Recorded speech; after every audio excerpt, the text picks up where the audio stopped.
সদকা যাকাত বন্ধ হলে মাদ্রাসা বন্ধ হবে না। তার জ্বলন্ত একটা উদাহরণ দিচ্ছি। 15-16 বছর আগে কোরবানির এক একটা গরুর চামড়ার মূল্য ছিল 2.5 থেকে 3 হাজার টাকা। গত 15 বছরে এই চামড়ার দাম হয়েছে 1-150 টাকা। কথা বলেন, হ্যাঁ, চামড়ার কোনো দামেই পাওয়া যায় নাই। অনেক জায়গায় এগুলো মানুষ খাদাইয়া ফেলছে।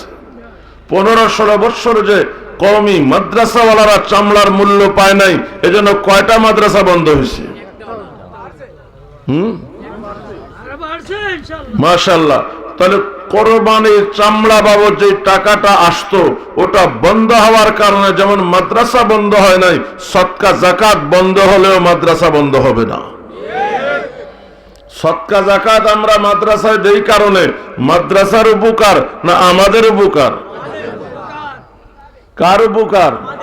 আমাদের উপকার।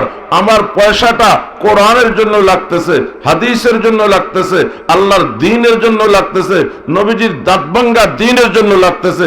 আমি সৌভাগ্যবান না ইসলাম সৌভাগ্যবান?